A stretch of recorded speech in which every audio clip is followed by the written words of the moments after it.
President assures to sell rice at a concessionary rate. Former President of Sri Lanka Medical Council appeals to GMOA not to engage in a strike action. Rectifying the crisis created by the previous government is the responsibility of the incumbent government, a statement by Minister Mahinda Amarabira. Fisheries issue in Chilau takes a turn for the worst. Sri Lanka suffers first ever ODI series loss to Zimbabwe. Hello there, very good evening and welcome to your Primetime News Bulletin. I'm Shane Silva. And I'm Dasnia Thalda. Let's start off with a look at tonight's top stories.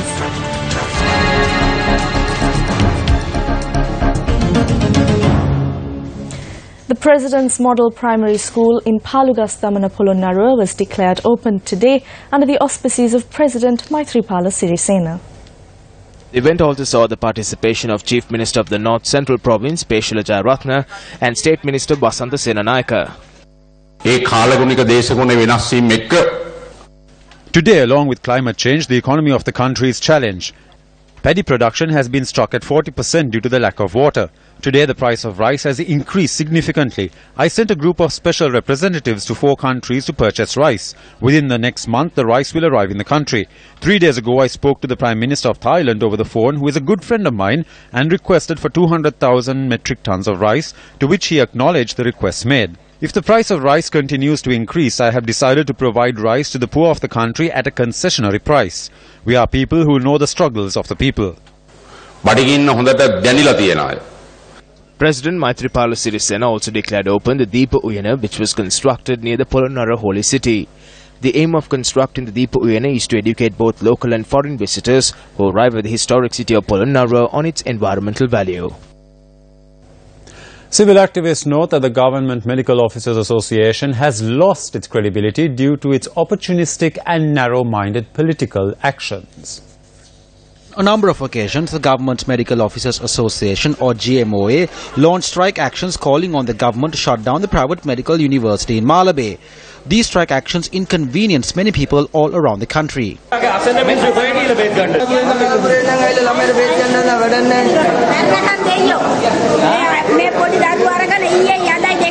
ජනතාව කුපිත වෙන්න කලිය මේකට යම්කිසි පිළිතුරක් දෙන්න ඕන. මේ කරන්න කාරිය සාධාරණයි අසර අහිංසක ලෙඩ්ඩුන්ට. තමන්ගේ දෙමාපියන් තමන්ගේ සහෝදරයට එම වුණා නම් මේ වෛද්‍යවරු නිකන් ඉඳීද කියලා මම අහනවා. අගෝස්තු මාසයේ 10 වෙනිදාට දැම්ම. ඒකෝට මැරෙයි දන්නේ නැහැ අපි. Following a discussion with the presidents, they announced their decision to call off their trade union action. However, once again, the GMOA chose to launch a strike action which would eventually affect thousands of innocent patients. Later, they announced that they decided to call off the trade union action based on the request of the Askari Mahanayaka Tero and His Eminence Malcolm Cardinal Ranjit. They're turning Saitam into an issue once again. This is being orchestrated by a few politicians. The GMOA and all its branches will launch an indefinite trade union action with effect from the 5th of July.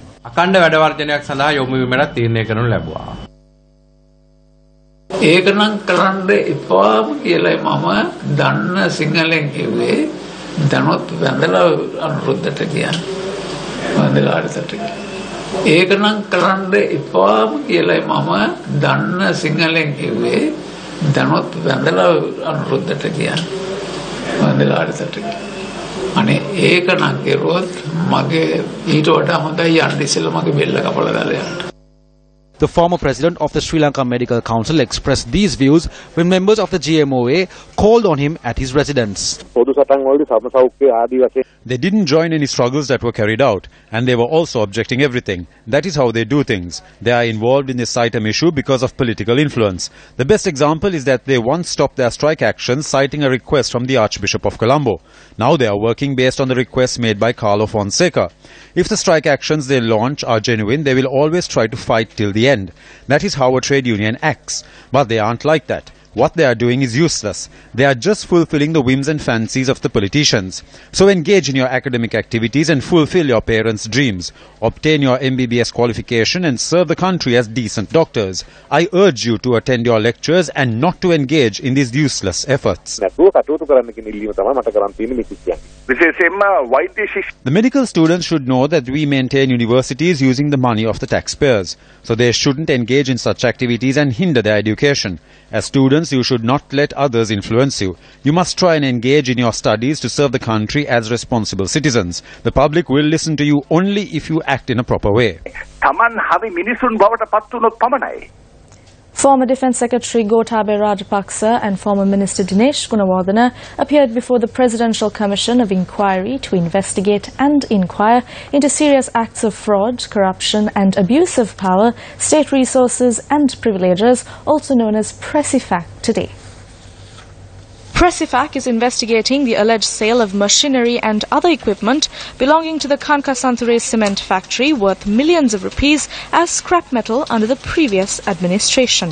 Former Defence Secretary Gotabaya Rajapaksa appeared before the Presidential Commission of Inquiry today to affirm to an affidavit with regard to a recent statement he gave pertaining to the case. Some people are saying that the Rajapaksas must be forgiven. I do not need to be forgiven. What I want is justice. Someone is forgiven for something wrong that person did. I have not done anything wrong. Have I acquired coconut plantations, tea estates, rubber estates, purchased houses, constructed hotels, bought shares of a business, deposited illegal money into banks, committed any fraud, domestic or overseas? So if they do not have any proof, why am I being harassed like this? Give us also the chance to summon these ministers or any other person to confirm if they are saying is factually correct.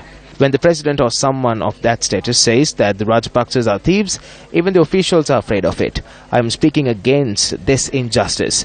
I am not asking to be forgiven because we won the war. We have not done anything wrong.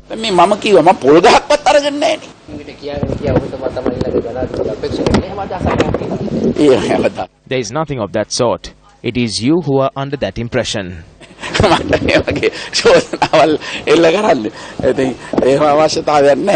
Former President Mahinda Rajapaksa also appeared before the Presidential Commission of Inquiry today. He was accompanied by former Minister Dinesh Gunawardena. A statement was recorded from Gunawardena today over an investigation pertaining to the transactions of the National Water Supply and Drainage Board. You can see the details, don't you?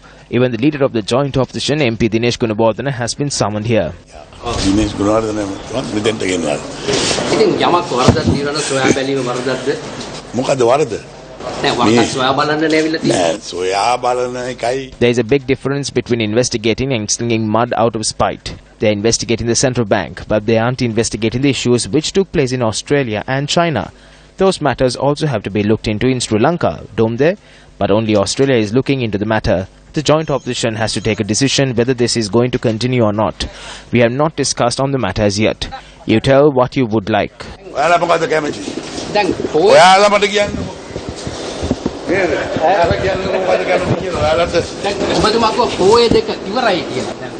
No, it is just one poya day. That is over. The next is coming ahead. Remember I told you? It was just the Vesak Poya day. No, you have got it wrong. Remember the things I tell you. You have got used to this now. This is Rupavahini, is it? And it is a state run. You ask such stupid questions.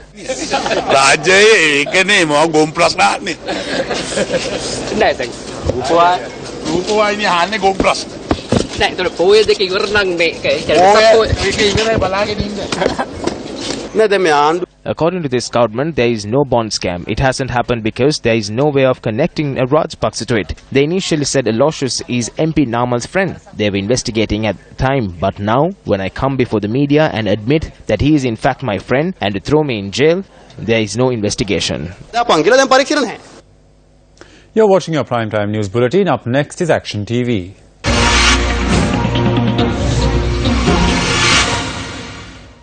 The Anti-Corruption Committee Secretariat was established by the present government in line with their aim to crack down on fraud and corruption.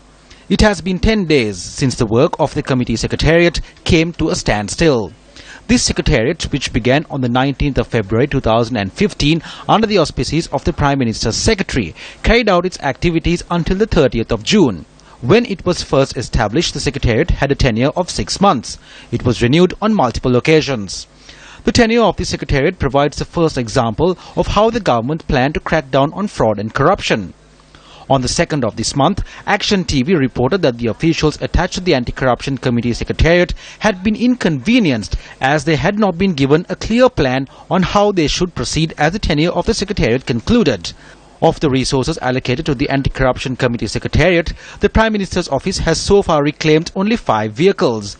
During our previous report, we emphasized that the government's official stance on the Secretariat should be made public. According to statements expressed on the 5th of this month by the Cabinet Media spokesperson, it can be assumed that a decision on whether or not the tenure of the Anti-Corruption Committee Secretariat would be taken during tomorrow's Cabinet meeting.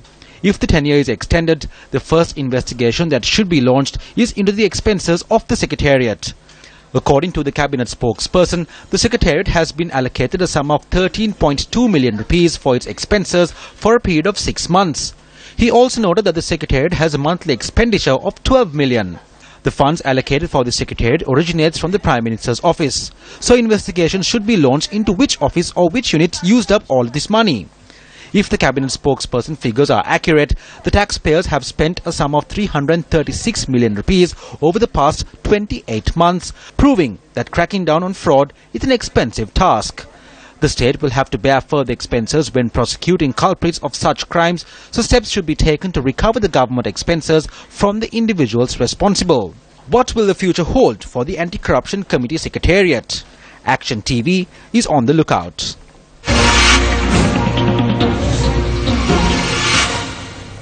Fishermen in several areas, including Iranavilla in Chilau, refrained from engaging in fishing activities for a second consecutive day today. The situation in the area was quite tense. The fishing community of Iranavilla had stopped going out to sea since last evening in protest of fish from overseas and other areas of the island being brought to the Chilau main fish market. The Chilau fish market looked deserted following this decision, and buyers had to leave empty-handed without supplies. Fishermen in the area complained that fish stocks coming from Japan, Taiwan, Malaysia and other parts of the island, like Polmuday in the east coast and Manna further north, has put them out of business.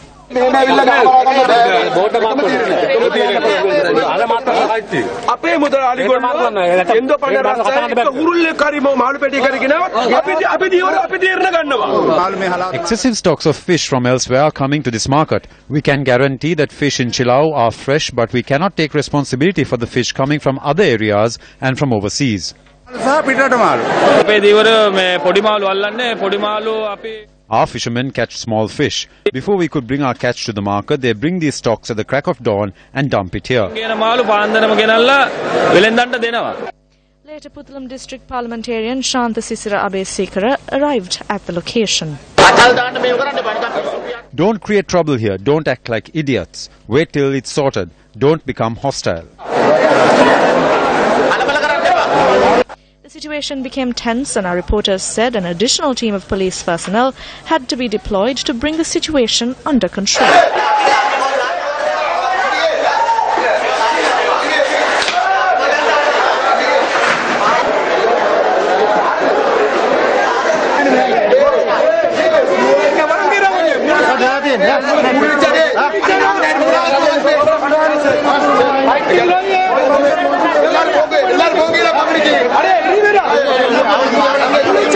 The protesters only dispersed after the minister announced that 5 types of fish would be banned from entering the Chilau fish market.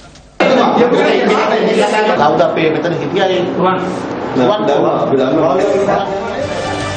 with that, we're going for a short commercial break. Stay with News First. Welcome back to the news. Let's cross over now to Studio 3, where Zulfiq Fazan has the latest details from the Presidential Commission of Inquiry. Well, thank you very much, Shane. It's day 67 at the Presidential Commission of Inquiry, appointed to investigate into the issue of Treasury bonds.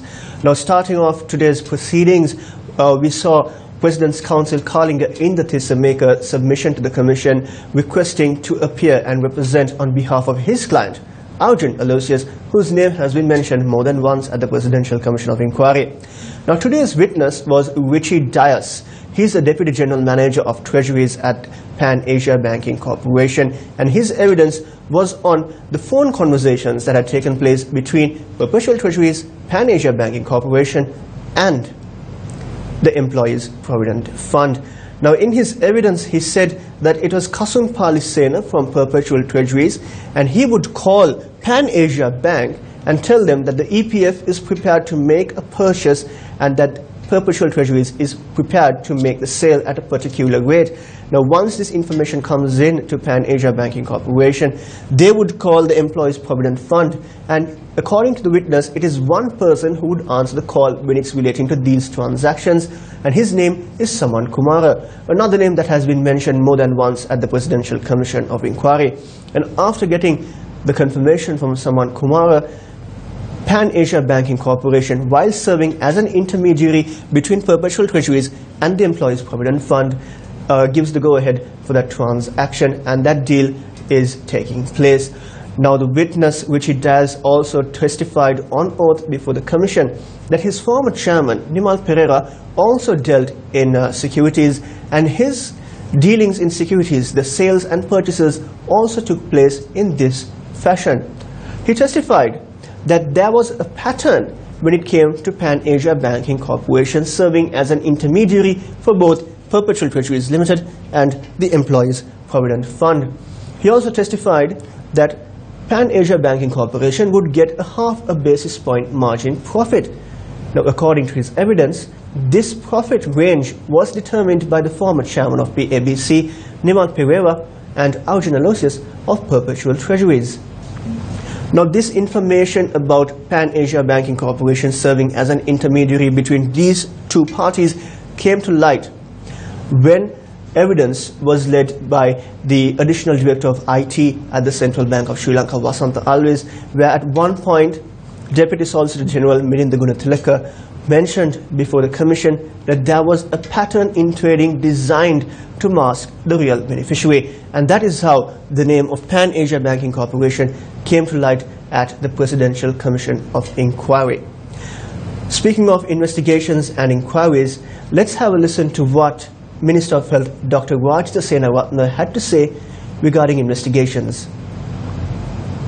Before coming into power, your group promised the people that the rogues will be nabbed. The people are asking, where are the rogues that you nabbed? It's taken some time to nab the rogues. However, that does not mean that we are not nabbing the rogues. The process is ongoing, but at a very slow pace. Some matters have been investigated and directed to the Attorney General's Department, where it lies for another year or two. This is the issue we have. However, during the recent cabinet meeting, we had a discussion with the President on this very matter. The President expressed his disappointment regarding the lethargic investigative process. Who was it directed to? It was towards the Ministry of Law and Order and the Ministry of Justice. The Attorney General's Department, the CID and the FCID are under these ministries. Can one assume that these investigations are deliberately being delayed? We cannot imagine what is actually taking place. Because of this doubt, rumors are making their way to the public domain. There is a talk of underhand deals. There is talk that attempts are being made to undermine this process at dinner parties. It is because of the delay that rumors are spreading. Do you have information on this? Yes. Is the President prepared to take over these ministries? There is no need to wait for the ministry to be handed over. He has the power to take over at any time. Yes, the President made a humble request to hand them over. The President is not prepared to single-handedly use the presidential powers. He aspires to have it done via discussion with the Prime Minister as per the 19th Amendment to the Constitution. If the President wants these portfolios, he can discuss it with the Prime Minister and get it. The people suspect that a certain group wants to deliberately delay these investigations. This doubt rises because of the lethargic process that is followed. There are those responsible. Do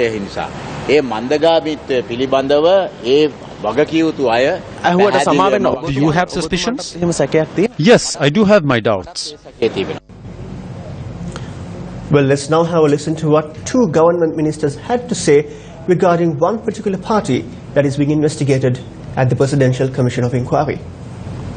The public is shocked. It has come to a point where the attorney of the individuals who are responsible for the central bank bond scam are threatening those who come before the commission.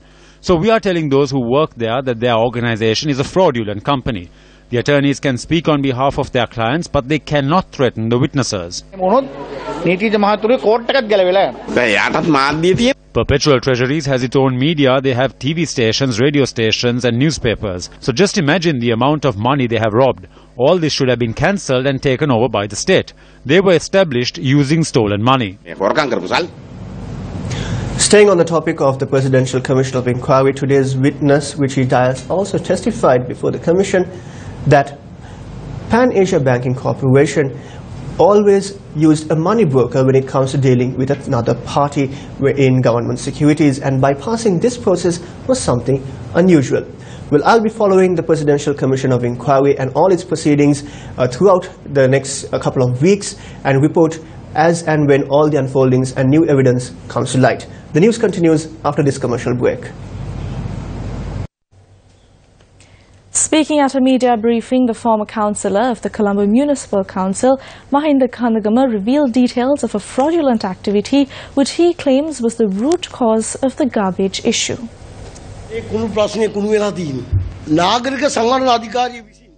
The Urban Development Authority gave a total of 488 million rupees tender to the Colombo Municipal Council to lay the wastewater lines in Henamulla and Appalwatta. Out of the 488 million rupees, a sum amounting to around 200 million rupees had been paid to the CMC. From the money paid, 10% has been taken by the CMC for its expenses. Out of the 10%, 3%, which amounts to 900,000, has been signed and taken by the Municipal Commissioner, and 2.6 million rupees for the engineer. Hence, a total of 6.1 million rupees has been divided among state officials without the consent of the Governor or the Chief Minister. Moreover, sums of money was paid for a company to flatten the Meethatumulla garbage dump. 34 million rupees in 2012, 54 million rupees in 2013, 43 million rupees in 2014, another 182 million rupees in 2015, and recently in 2016, a sum of 197 million rupees was paid. If these sums of money was allocated to flatten the garbage dump, which garbage dump fell on the residents of Meethatumulla?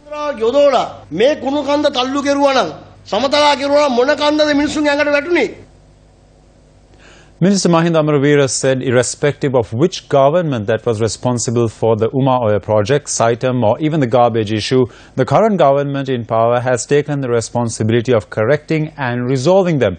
The minister expressed the following while attending an event in Ambalantota. The present government has to deal with the Uma Oil problem, the Saitam issue and even the garbage issue. But these are not what the government initiated. Was it us that created the Saitam issue? Was it this government? No, it was the previous regime that caused these issues. Those who are vehemently opposing this issue never did so while the previous regime was in power. This government will undertake the responsibility of resolving all of these irrespective of who started the problem. We are here to solve those issues. Issuing a media release, Minister of Finance and Mass Media Mangala Samaravira notes that the proposed bill for protection against enforced disappearances provides only for the future and it has nothing to do with the past incidents. The government presented the International Convention for the Protection of All Persons from Enforced Disappearance Bill in Parliament on the 7th of March. The bill was to be taken up for debate last week, but the debate was rescheduled.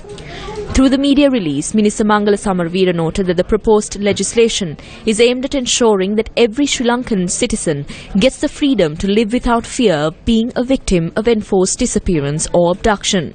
It further notes that such legislation will put an end to white van culture and the trend of enforced disappearances and abductions carried out with the connivance of the state. In response to members of the joint opposition, Minister Samaravira notes that Rajapaksa loyalists, with their very claim that this bill affects the war heroes, admit before the world that the security forces during the period of their rule committed enforced disappearances, abductions and extrajudicial killings.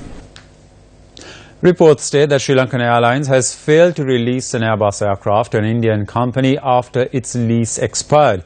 Due to this delay, a loss of approximately $700,000 has been incurred. When contacted by Newsfirst, Sri Lankan Airlines confirmed that there had been a delay of 63 days so far in returning the aircraft to India's Air Indigo airline due to servicing issues. The aircraft has been identified as an A320-4R ABK aircraft. Sri Lankan Airlines added that the aircraft had been sent overseas for repairs, although the servicing and maintenance work was to be carried out by the engineering division of Sri Lankan Airlines. When questioned on the loss that had been incurred, the airline said it cannot comment on the matter as it was under a commercial contract. It was, however, noted that the loss-making Sri Lankan Airlines had to face a further loss due to this state of affairs.